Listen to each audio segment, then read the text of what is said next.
জাহাঙ্গীরের বিরুদ্ধে টেন্ডার দুর্নীতিতে এফআইআর। জেলা পরিষদের 4 ঠিকাদারের অভিযোগে এফআইআর হয়। আজ নতুন করে অভিযোগ দায়েরের আগেই এই আগুন লাগার ঘটনা।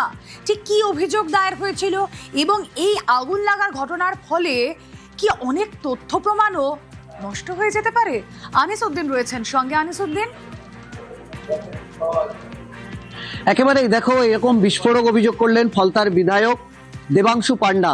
তার অভিযোগ যে জাহাঙ্গীর খান, যিনি দক্ষিণ 24 পরগনা জেলার পূর্তের কর্মাধ্যক্ষ ছিলেন, সেই সময় তিনি টেন্ডার দুর্নীতি থেকে শুরু করে সরকারি টাকা তছরূপ করা এবং কাটমানির যে কাটমানি নিত, সেই অভিযোগ দায়ের করা হয় 8 তারিখ এবং 9 তারিখ।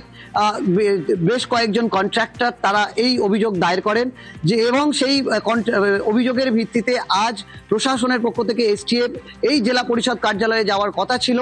তার আগেই জেলা পরিষদ কার্যালয়ে যে ভয়াবহ আগুন, তার পেছনেই কিন্তু পূর্ব পরিকল্পনা রয়েছে, এমনটাই কিন্তু দাবি করা হয়েছে। ফলতার বিধায়ক দেবাংশু পান্ডা তিনি দাবি করেছেন। তার বক্তব্য যে কন্ট্রাক্টররা এই অভিযোগ করেছে তাদের বক্তব্য এই টেন্ডার পাওয়া নিয়েই তার আগেই 7 থেকে 10% টেন্ডারের কাটমানির টাকা দিতে হতো জাহাঙ্গীর খানের এক পবিত্র হাজরা নামের এক ব্যক্তির কাছে। তার এই টাকা জমা করতে হতো এবং অনেক ক্ষেত্রে দেখা গেছে যে যেখানে কাজ হয়নি কিন্তু সেই টাকাও তুলে নেওয়া হয়েছে, এমনটাও অভিযোগ করা হয়েছে। সমস্ত অভিযোগ যখনই এই ঠিকাদার সংস্থাগুলি যখন এই অভিযোগ করেছে, তারপরেই দেখা গেল যে জাহাঙ্গীর খান যে ঘরে বসতেন দক্ষিণ 24 পরগনা পূর্তের যে কার্যালয়, সেখানেই প্রথম আগুন লেগেছে বলে দাবি করা হয়েছে এবং পূর্ব পরিকল্পনা করেই নথি নষ্ট করার জন্য এই আগুন লাগানো হয়েছে, এমনটাই বিস্ফোরক দাবি করেছেন ফলতার বিধায়ক দেবাংশু পান্ডা। ওকে,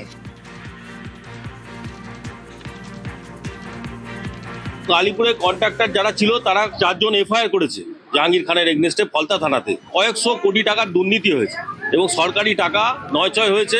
সেই বিষয়ে এই যে আপনারা দেখতে পাচ্ছেন 4টে এফআইআর হয়েছে। আজকেরও 5-7টা এফআইআর আরো হওয়ার কথা আছে, কন্ট্রাক্টরটা করার কথা আছে। এবং যত সম্ভব আজকে ফলতা থানা পুলিশ বা এসটিএফ যারা তদন্তে ছিলেন তারা আজকের ওইখানে যেতেন এই বিষয়ে তদন্ত করতে। সেই সব নথি যাতে পুলিশ হাতে না পায় এবং এসটিএফ যাতে হাতে না পায়, তদন্তকারী সংস্থা যাতে হাতে না পায়, সেই কারণে ভোর থেকে এই জাহাঙ্গীরের অফিসে আগুন জ্বালিয়ে দেওয়া হলো এবং টোটাল যে নথিপত্র ছিল সব পুড়িয়ে ছাড়খাড় করা হলো। এটা সম্পূর্ণভাবে পরিকল্পনা করে এবং এর সঙ্গে অনেকে যুক্ত রয়েছে, সরকারি আধিকারিকরা থেকে আরম্ভ করে অনেকেই যুক্ত রয়েছে এবং প্ল্যান মাফিক করে এটা করা হয়েছে।